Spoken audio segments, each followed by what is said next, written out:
In her 70s, Eleanor Roosevelt still possessed the vitality and enthusiasm that characterized her whole career in public life. For more than 30 years, she had set an exhausting pace for herself, touring the nation and the world on behalf of people in distress. Her enemy was suffering, wrote one reporter, and her cause was humanity. But Eleanor Roosevelt never saw herself as an idealist. My work provided me with an opportunity, she said, for living life as fully and deeply as I possibly could.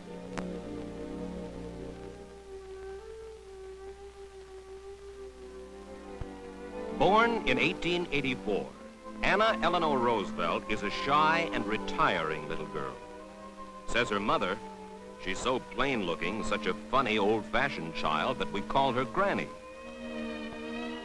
When Eleanor is 8 years old, her mother is fatally by diphtheria. She clings to her father for affection. But within 2 years, Elliot Roosevelt dies. A lonely, insecure child, she is sent to live with her grandmother. I was made to feel, she would say later, that nothing about me would attract attention or admiration. Occasionally, Eleanor is permitted to visit the summer home of her dynamic uncle, Theodore Roosevelt, already a prominent figure in American politics. First thing I remember is that he was horrified that I didn't know how to swim. So he thought he'd teach me as he taught all his own children. He threw me in. And then he fished me out and lectured me on being frightened. She makes her formal entrance into New York society in 1902. I was the first girl in my family, she recalls, who was not a belle, and I was deeply ashamed. At a fashionable ball, she meets a fifth cousin, Franklin Delano Roosevelt. Franklin, a senior at Harvard College, launches a whirlwind courtship. I was only 19, but when Franklin asked me to marry him, it seemed entirely natural that I should say yes. And then she adds, it would be years before I understood what being in love, or loving, really meant.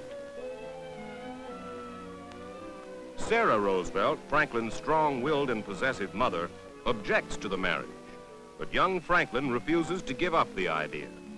In the fall of 1904, Sarah Roosevelt reluctantly announces her son's engagement. Their wedding is attended by the President of the United States. When Uncle Ted left us and went into another room, everybody eloped. It was really much more important that Uncle Ted was there than that we were being married. For the first years of my marriage, Eleanor says, my mother-in-law did everything for me. It never occurred to revolt, she admits. I did whatever was required of me, hoping it would bring me the approval and love I so much wanted. Franklin, a successful young lawyer, decides to enter politics, and in the spring of 1910, he runs for a seat in the New York Senate. After his election, Eleanor says simply and naively, I will learn about politics. It is a wife's duty to be interested in whatever interests her husband. In 1920, James Cox, Democratic candidate for the presidency, selects the dynamic young Franklin Roosevelt as his running mate. The whistle-stop campaigning fascinates Eleanor, but she remains in the background, fearful of the crowds, the noise and excitement of public appearances. Franklin learned a great deal. He wasn't a very good speaker in those early days. There would be horrible long pauses, and I would wonder whether he was ever going on again. But he learned. He was very young and arrogant when he started out in public life, and he learned a great deal as he went along. When the Democratic ticket is defeated, the Roosevelts resume the comfortable pattern of their life. They spend the summer of 1921 at the pleasant island resort of Campobello. But here, Eleanor Roosevelt will face one of the crises of her life, when her husband is suddenly and tragically stricken by infantile paralysis. The family is told that for the rest of his life, Roosevelt's legs will be paralyzed. His mother urges Roosevelt to dismiss all thoughts of continuing his political career. She wants him to retire to the life of a country squire, convinced that the most insignificant physical strain will cause his health to break entirely. For the first time in her life, Eleanor Roosevelt begins to fight for her convictions. With Roosevelt's political aide, Louis Howe, she wages a determined campaign to convince FDR that he must not give up. Louis Howe wanted him to continue his interest in politics, and so he decided that I'd better go in the state political setup in New York so as to bring people into the house more and keep my husband's interest up. And so Louis Howe used to go with me to meetings and sit in the back and make fun of me afterwards, which was quite painful but very good for me because I would never have learned to speak otherwise. In 1928, Democratic presidential candidate Al Smith convinces Roosevelt that he should run for governor of New York. Roosevelt wins the election by an overwhelming majority. Writes a reporter, "The victory is a tribute to his personal courage and to the determination of the woman standing beside him." At the age of 44, Eleanor Roosevelt finds that the pattern of her life has changed. She has become involved in a great many political organizations and charity projects, and she discovers that the activity is exciting and stimulating. Never before has she felt needed by people outside of her home and family. For Eleanor, it is an exhilarating and rewarding experience.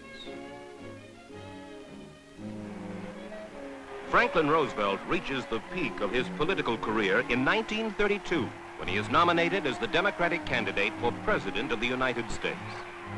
Eleanor joins him as he campaigns across a depression-racked America, seeking support for the New Deal. A mature, forceful woman, she is no longer the awkward, timid wife who campaigned beside her husband a dozen years ago.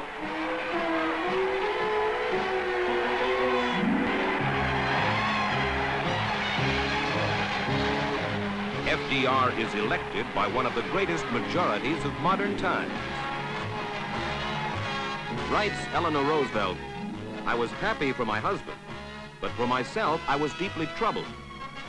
As I saw it, this would mean the end of any personal life of my own."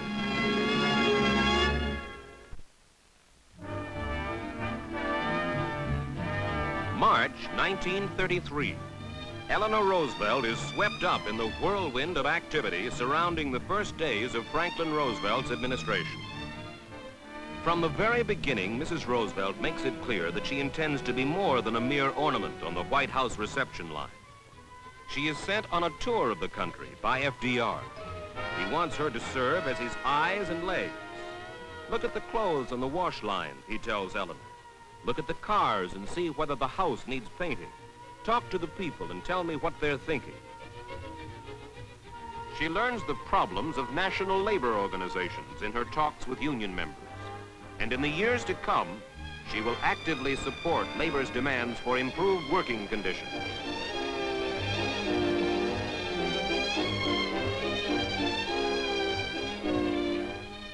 She sees inadequate housing for the aged during her tours and begins working on a program to remedy the problem. She has an insatiable curiosity, an inexhaustible supply of energy, and a genuine affection for all kinds of people. Says Mrs. Roosevelt, "It was the best education I ever received." I'm very glad to be back, and we've had a perfectly delightful trip and enjoyed every minute of it. She seems to be perpetually on the move. Writes a weary reporter traveling with her, "Please make Eleanor tired, just for one day."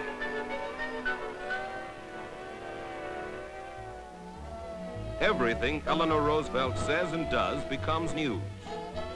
True to her prediction, her personal life is no longer her own. Instead, she is becoming an American institution. Even the clothes she wears are a subject of national interest. Soon, in addition to being the first wife of a president ever to hold her own weekly press conference, she writes a daily syndicated newspaper column called My Day. An accomplished horsewoman, she crowds an occasional morning ride into her hectic schedule. In these days, she recalls, I was afraid to go to sleep for fear I would miss something. Her wide-ranging activities begin to involve her in controversial national issues. When Marian Anderson is denied the right to sing in Constitution Hall because she is a Negro, Eleanor Roosevelt arranges for the concert to be held in front of the Lincoln Memorial. For the remainder of her life, she will continue to be an outspoken champion in the cause of equal civil rights for all people. She is called on by congressional committees to testify about her public statements. Blue Plains was our conception of how to care for the aged. Her formal education had prepared her only for acceptance in high society. But the practical education of the past decade has given her a working knowledge about national and world affairs. Eleanor's relationship with FDR has matured through the years. She says, he might have been happier with a wife who was completely uncritical. Nevertheless, I acted as a spur, even though spurring was not welcome. I was one of those, she adds, who served his purpose. Between the two, there exists not only a lasting bond of affection, but a deep and abiding respect for one another. It is 1942. Once again, she has become the eyes and legs of FDR, reporting to him not about a depression-riddled nation, but about a war-torn world. Traveling under the code name Rover, she visits combat areas and makes it a point to stop at every hospital. Says one battle-toughened admiral, watching the faces of those kids light up when she talked to them made you know that she was the best medicine they could have had.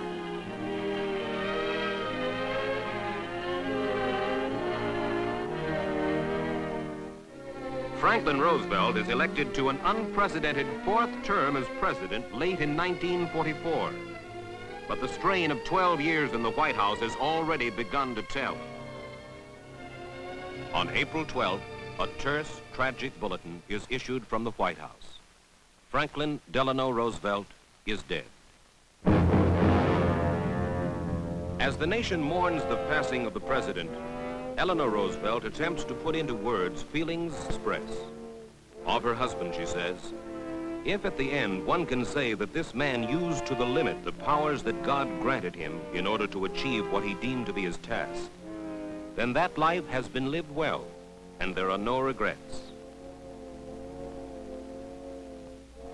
Looking back over her own life for the past 12 years, she adds, I think I lived these years impersonally. It was almost as if I had erected someone outside of myself. But at last, even that is over. I am now on my own.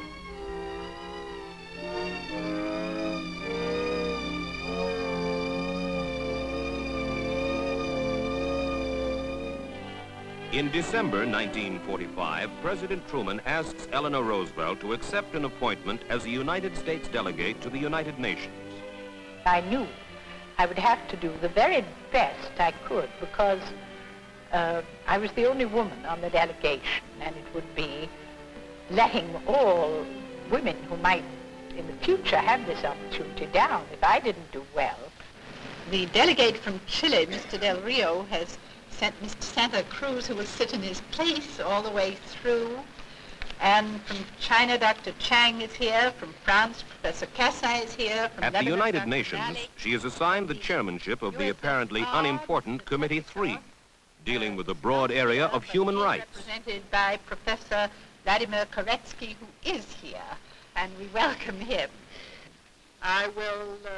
Suddenly, however, the committee is catapulted to prominence by a controversy stemming from the question of European refugees. I recognize the delegate from the USSR. Господин председатель, между пятой прошлогодней... The Soviet Union insists that displaced persons be forced to return to their own nations. Eleanor Roosevelt leads the fight to give the refugees the freedom to choose their new homeland. Time and again, she clashes with Russian delegates in the committee. Китайской Народной Республики. It is my ruling as chairman of the commission that the point raised by the Soviet member is out of order. The Soviet member or anyone else on the commission may of course appeal against this ruling. If anyone does appeal against the ruling, I will immediately submit the ruling to the vote. Finally, the issue is brought before the General Assembly, and Mrs. Roosevelt must debate the question with Russia's Andrei Vyshinsky.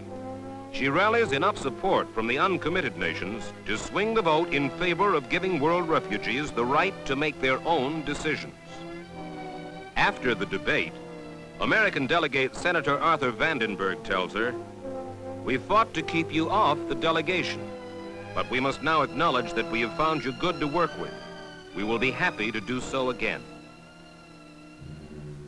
She tours refugee camps in post-war Europe. Appalled by the suffering, she becomes more determined than ever to provide help for these people.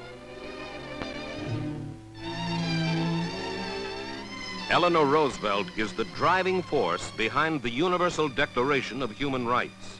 This Universal Declaration of Human Rights may well become the international Magna Carta of all men everywhere. We hope its proclamation by the General Assembly will be an event comparable to the proclamation of the Declaration of the Rights of Man by the French people in 1789, the adoption of the Bill of Rights by the people of the United States, and the adoption of comparable declarations at different times in other countries. Man's desire for peace lies behind this declaration.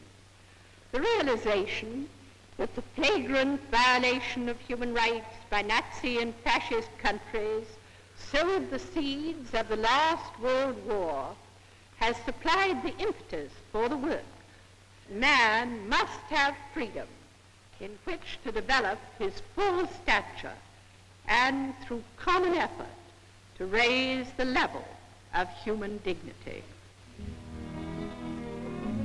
She continues to travel restlessly across the nation and the world, wherever she feels she can fill a need or lend a hand.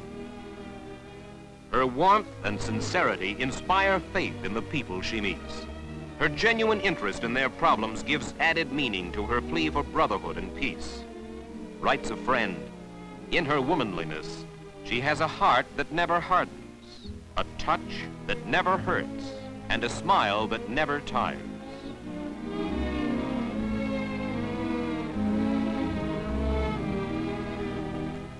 Though controversy still swirls around her outspoken views on international relations, she answers her critics by saying, "When I feel I am right, it seems to me that I cannot afford, as a self-respecting individual, to refuse to do a thing." It is a remarkable statement from a woman who once said, "I could not rebel for the thought of losing someone's love and attention." In 1960, Eleanor Roosevelt is once again involved in a political campaign, urging Democrats to nominate Adlai Stevenson for president. Her belief in and her support for him had not wavered through two unsuccessful campaigns. He is, she maintains, the best man for the job. Stevenson is defeated at the Democratic convention, and Eleanor lends her support to the successful candidate, John Kennedy. "This is the last time I'm ever going to campaign," she insists. "After all, next time I will be 80, and that would be absurd." Within a year, however, she will accept a Kennedy appointment as a delegate to the United Nations. She ruefully admits that it takes a great deal of effort to maintain her busy schedule, and says with a trace of sadness, "I suppose I must slow down." October 31st, 1962. Adlai Stevenson is summoned to Eleanor Roosevelt's New York apartment. He sadly tells reporters that she is gravely ill with a rare form of tuberculosis. A week-long bedside vigil ends on November 7, 1962. Eleanor Roosevelt is dead at the age of 78.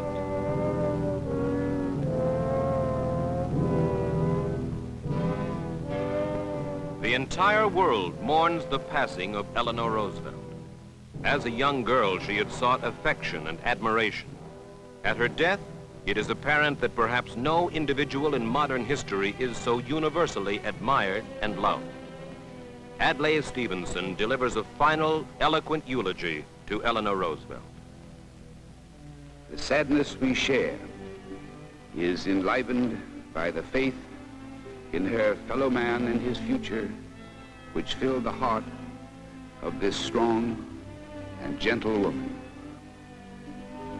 She imparted this faith not only to those who shared the privilege of knowing her and working by her side, but to countless men, women, and children in every part of the world who loved her even as she loved them. For she embodied the vision and the will to achieve a world in which all men can walk in peace and dignity. And to this goal of a better life, she dedicated her tireless energy and the strange strength of her extraordinary personality. She would rather light candles than curse the darkness, and her glow had warmed the world.